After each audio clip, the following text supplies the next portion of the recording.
Hi, babe. Welcome to the Horror Babe Show. I'm your host, Chelsea Beller. Today's guest is Sam Freedman, along with his producer, Sarah Whitaker. Sam wrote, directed, and edited his horror thriller short film, Cameron, a film focusing on a married couple navigating the death and return of their son, Cameron. Sam and I discuss flipping the script on queer archetypes and stereotypes in the genre, as well as acquiring such professionals as Patrick Fabian and Tracie Thoms for an independent film during a strike. We also discuss much more, so grab a treat and get comfy as we tune in to my conversation with Sam.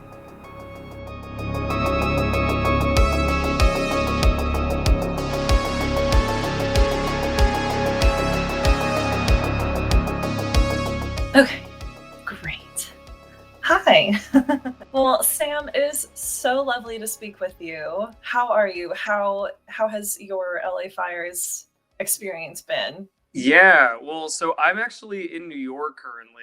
I've sort of been Great. living a bi-coastal existence for the last half a year, and Oh, so that's nice. yeah, so I pretty much just stayed here once all that started happening because I was going to fly back, and then the fires Right. struck, and then I just figured what was the point in rushing back at that, at that point because people seem to just be leaving for the most part. So Yeah. I've been fine. My home is Good. fine. I just, there's Good. of course a little bit of like I don't know, almost like survivor's guilt, not being Yeah. there for this insanely momentous and horrific moment in LA history. Someone who's lived there for almost a decade, like it feels weird to be so Yeah. far away from it. Yeah. Yeah, luckily I don't know anyone personally who was hurt. How about you? Yeah. Good. Good. Yeah, we voluntarily evacuated like last weekend or the weekend before Mm. that, just because the Palisades fire, like, so I live in the valley. I just feel like LA is weird because it's so big but so small at the same time. And like, to me, Palisades, the Pacific Palisades are so far, like they're like an hour Yeah, drive. right, But right. we were looking out our bedroom window and we could see fire from there. And I was like, nope. Like, It's so I, crazy. yeah, it just, I don't Yeah, know. It like I'm certain I didn't have to leave, obviously, because everything is still standing.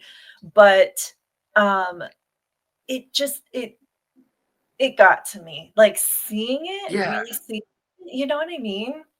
100%. I mean, and I was I was sort of like on the phone with my sister repeatedly, like trying not to panic at her, because Yes. she had enough going on as was. But I Oh kept God. saying like, go, you might as well go because, I mean, especially with 85, 100 mile an hour gusts, like you just don't Yeah, know how fast this is all going to move, and so what's the point of being right. that close to it when you could be further away? But Exactly. I think in the moment there's so much to consider packing, like what do you take, Yeah, there's just a lot of really morbid, weird questions you have to ask yourself before you leave, and I think that right. that's probably part of it too. It's just like, okay, well, if I go, I got to take some stuff with me, and what am I taking? And Yeah. yeah, it gets very overwhelming very fast, I think. I mean, Sarah, It did. who's an icon down there, but and she's an icon in real life.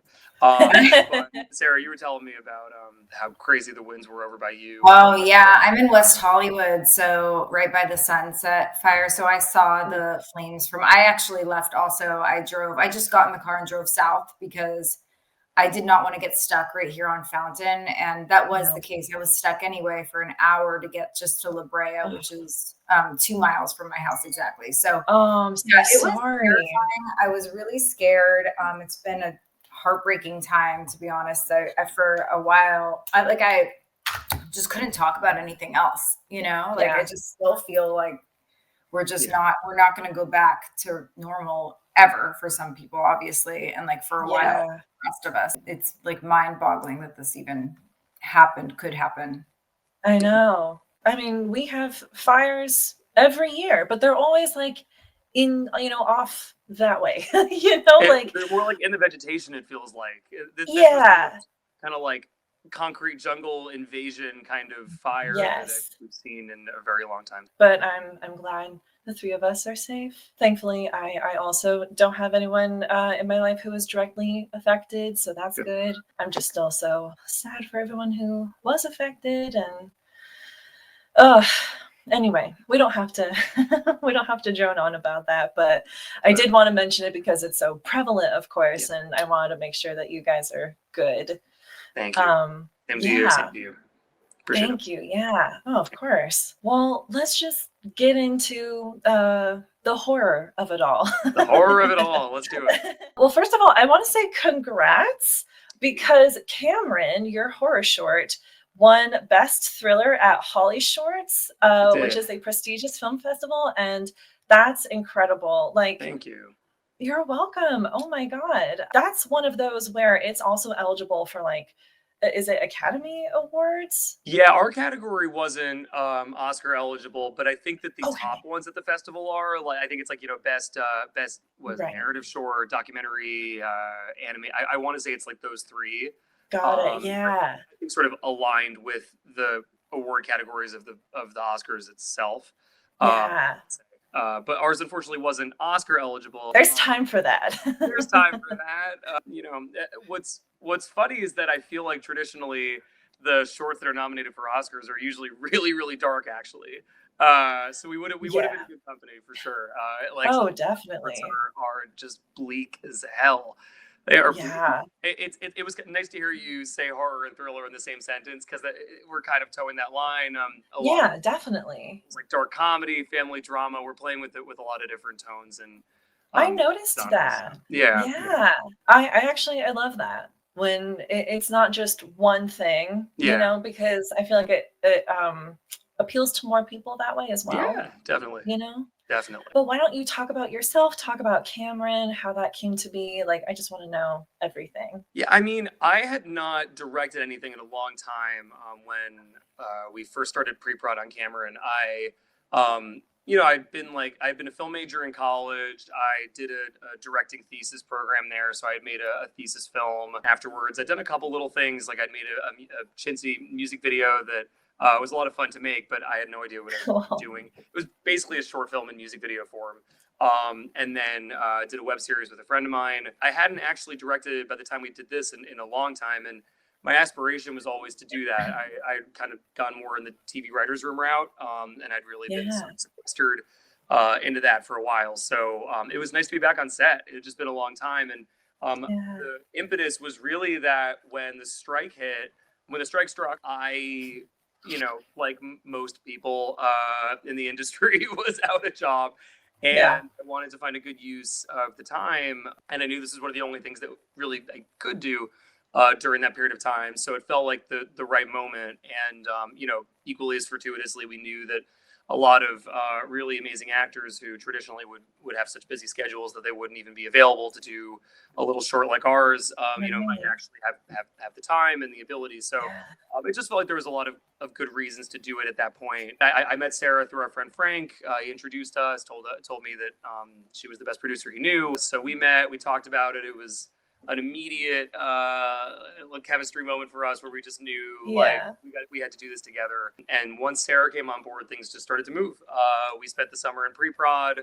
We shot in October 2023, but we are finally about to release the movie in the next few months. And actually, that's something that we're figuring out right now, is exactly when that's going to be, how that's going to be, where that's going to be. So it's been a long road, but a really rewarding one. And we're just excited to finally show it to the world, because so far it's only been, private screenings. So we're excited. That's amazing. And you were at FilmQuest, right? Oh, so I wasn't physically there, unfortunately. I wanted to go so badly, but I've always wanted to go to FilmQuest. I've heard the best things about it. Everyone who's gone says it's like the most bad. So I was really bummed that I couldn't go, but just the logistics of it was too complicated. But yeah, we were super honored to play there. We were honored to get all those. We got a bunch of noms. That was a huge honor because the horror community is like those are true film people. Those are people who appreciate film, and so that felt really good. Yeah. Oh my gosh. Well, I hope you get the chance to go this year or next year. It really is quite the experience. It was my first time, and Oh yeah. oh my God, I had such a blast. There you go. Everyone Oh always my says that. God. Yeah. Yeah. Is there a feature in progress? Yeah. Yes. Yes. Yes. Yes. Nice. The Wonderful. next Sam and Sarah collab, if we can just get a little funding together for it, that'll be the goal once the short comes out. But it's Nice. not going to be a Cameron feature. Cameron is like almost 30 minutes long. It's a very long short film. So I think part of the goal of having it be as long as it is that we really wanted it to be full and satisfying. And that's not to say that, you couldn't have a very satisfying 5 minute short either. There are plenty of Of them. course. We just Yeah. wanted to tell a sort of slow burn suspense story at a pace that would feel, rich enough to actually like accomplish what we wanted to accomplish. And so because Yeah. the short's already as long as it is, I don't know that our Right. mind was really on like expanding it further. I think we're pretty happy with where it's at right now, just in its current form. Yeah. So so the feature is called Abe and Teddy. It's an unrequited love home invasion thriller. Oh my God. We just got to always be melding those genres apparently. Yeah. That's kind of my favorite thing to do, is just to take like characters that you can relate to, that you can recognize, and then throw them into totally insane, extraordinary situations that put their mettle to the test. I think there's just something very like cinematically rewarding about that, because Yeah. you're able to take like the tropes of the genres that you love and apply them to characters that you ideally do believe in, and can imagine just meeting out in the world. So there's something cool Yeah. about that fusion for me. So that's what this is trying to do as well. I love it. Yeah, kind of turns into a home invasion thriller like halfway through the movie. So yeah. Oh, I'm so excited for that. That's gonna Thank be you. amazing. Appreciate it. Yeah, I just gotta start sending that script around and getting some backers on board, hopefully, which is just famously Yeah. very easy to do. So I'm sure it'll Oh be coming yeah. out, very, Like very soon. tomorrow. Like right around the corner. Nice. Well, I want to commend you because I really appreciated that you flipped the script in terms of like gay archetypes in horror and really in film in general, because I think we can all agree that there is a certain set of archetypes, and they're not great. They're yeah, extremely superficial, and I just really appreciated that Cameron himself had so much more depth. And why don't we just we haven't even talked about Cameron. Why don't you give like a proper description of Cameron? Yes. So the short of it, that was not meant to be a pun, but hey, it's about two grieving military parents whose ostensibly dead son shows up on their doorstep. It just sort of becomes this chamber piece between the three of them that just kind of keeps growing in intensity and in stakes. It's very much sort of mom versus dad in terms of their very differing philosophies from the beginning on how to raise this child, and then in the aftermath of his apparent resuscitation, but we don't really know exactly what happened. Where to Right. begin with, what exactly went down. But those very differing parenting styles come into play in this very insane situation they're in, and become a source of increasingly high stakes conflict between the three of them. He had a very tortured relationship with his father growing up, who was a military man himself, and who felt that the surest way to prepare his gay black son, he's a straight white military man with a gay black son, and he felt that the surest way to prepare his son for a world that may not be as friendly to him would be to just kind of toughen him up in the sort of classic masculine way. That would be by in turn sending him to the military, not against his will. Cameron always really wanted to impress his dad and to follow in his footsteps, but that was very much the product of just not receiving this sort of organic and appreciative love that he should have received growing up. Whereas his mother always tried to sort of nurture his true self, his authentic self, and always resented her husband's parenting style and the way that he just never really made space for Cameron's actuality, so that it kind of just all becomes one big reflection of like their various parenting styles and the way they confront this crazy situation. Which I think is so funny. Like to talk about parenting styles in a horror film. Right. But like what better way to talk about it and like increasingly upping the stakes and like, well, now the parenting is taking a whole turn. Right. And we talk about parenting style in such a kind of like casual, lighthearted way usually. But meanwhile, the stakes of it are like catastrophic, how you choose to raise your child and what sort of influence you have on them can make an enormous difference in the way they perceive the world and in their ability to relate to the world they're in. As you were talking about this, I was thinking about the ending, which I don't want to give anything away, but the ending is so shocking. And I'm wondering, I guess my question is Cameron trying to impress his dad? In those final moments, because that's what it kind of felt like to me. That's what it feels like a little bit. It's a great question. I would say that there's certainly an element of wanting to impress his dad, but there's also, I think, an element of the process unfortunately having worked, where he has this softness so completely beaten out of him and sort of killed in a sense. What we know about Cameron is whether or not he actually died out there.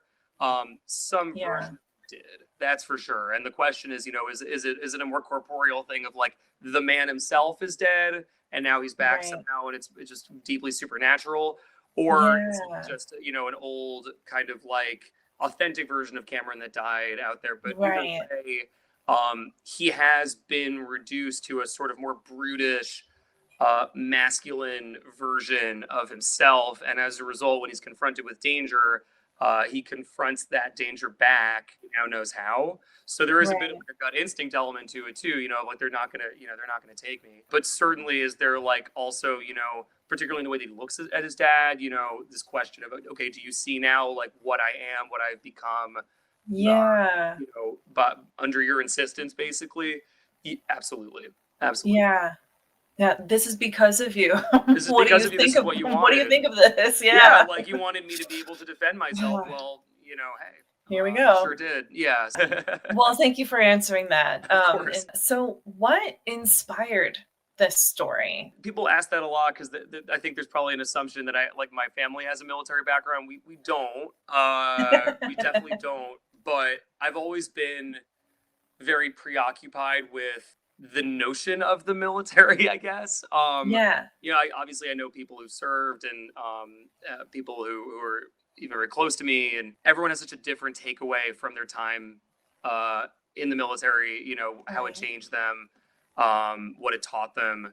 But one thing that I always just find myself thinking about is like the way that we treat masculinity in general, and then certainly how we treat it in the military. How it's sort of prized as something equivalent to like aptitude and to like professionalism and get the job done and whatever. Meanwhile, what we try to remove from people, which is like that kind of softness, that femininity, and growing up, I had amazing parents who were very supportive of me when it became clear to them who I was. So that's another way that I'm sort of fortunate to not quite be like Cameron. The same cannot be said for everyone I know. Even still, growing up as sort of like a later stage millennial, it was just before the culture really shifted. And so when I was growing up, my sort of softer qualities were very much like ridiculed and laughed at. They were not qualities of mine that were treated with respect. They were qualities of mine that I tried to suppress in the interest of not standing out. Naturally. That's a similar story for a lot of queer young men. And so young men being what I was then, to be clear, I'm not saying I'm that now. But I was very young when I was a teenager.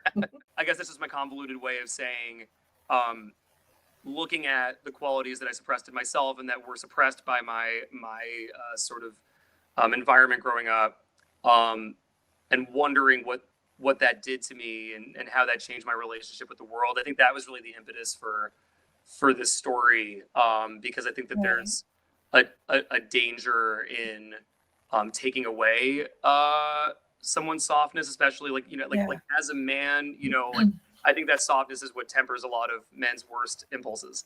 So in many ways, this is really a cautionary tale about what could happen if you take that away from someone who's got it in droves. Yeah.